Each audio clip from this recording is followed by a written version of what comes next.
नमस्कार मेरे प्रिय साथियों। आज मैं मनन 9 मई 2024 को इंग्लिश ग्रामर की क्लासेस शुरू करने जा रहा हूँ।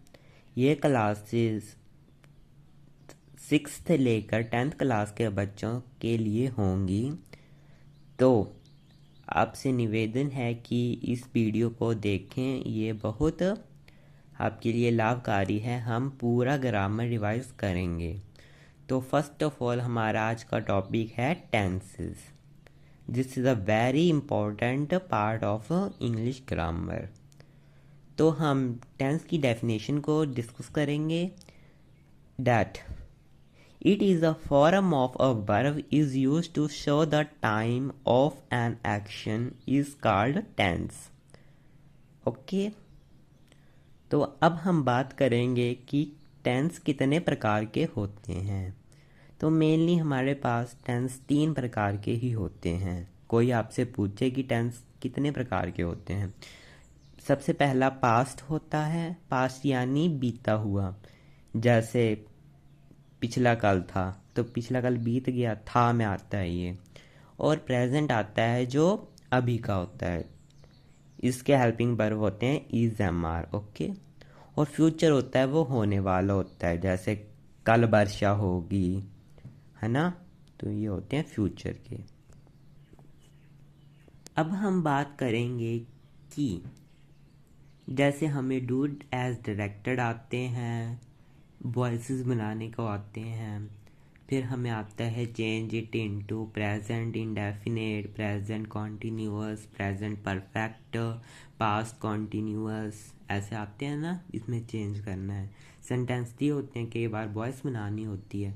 तो सबसे पहले हम वो करेंगे वॉइस कैसे बनाएंगे। सबसे पहले हम करेंगे present indefinite, past indefinite, future indefinite. फिर हम कंटिन्यूस को करेंगे, फिर परफेक्ट को करेंगे। प्रेजेंट परफेक्ट हो गया जैसे। फिर हम प्रेजेंट कॉन्टिन्यूस परफेक्ट करेंगे। ऐसे हम सभी को करेंगे। सबसे पहले आज हम पढ़ेंगे present indefinite tense. In present indefinite tense, we have do or does in active voice and is, mr is the helping verb of passive voice। ये passive voice में ही लिखने हैं। और do does इसकी पहचान होती है। जैसे आपको कोई भी सेंटेंस दिया हो तो do does ही दिया होता है, यही प्रेजेंट इंडेफिनिट की पहचान होती है। और जैसे पास्ट कॉन्टिन्यूअस, प्रेजेंट कॉन्टिन्यूअस, इसमें वॉज वर ही दिया होता है, हेल्पिंग वर्ब। ये सिर्फ इसकी यही पहचान है कि डूज डज क्वेश्चन में दिया होगा। इससे हम रिकॉग्नाइज करेंगे कि ये प्रेजेंट इंडेफिनिट का ही टेंस है। ओके, तो हमारा फर्स्ट सेंटेंस टेंस है असर्टिव सेंटेंस। ठीक है। असर्टिव सेंटेंस में एक्टिव वॉइस में हमारे पास होता है subject plus B1 plus S और ES plus object. And in passive voice we have object plus is, am, are plus by plus subject. ये हमने पूरा, जैसे मैथ में हमारे पास फॉर्मूले होते हैं, जैसे ही ये टेंसेस का फॉर्मूला होता है। इस ही फार्मूले के साथ हम टेंसेस को बनाएंगे और ये फार्मूले के साथ उनकी वॉइस बनाएंगे। ओके।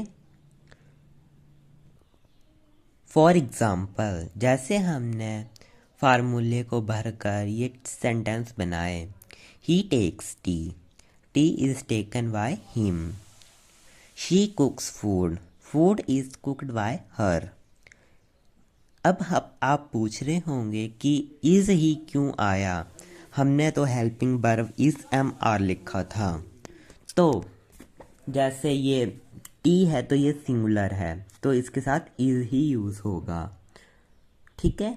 ये फूड भी सिंगुलर है तो इज ही होगा। आई के साथ हमेशा एम यूज होता है। जहाँ आई होता है वहाँ हमने इज की जगह एम लगाना है। ओके। और आर हम जब लगाते हैं जब प्लूरल में हो।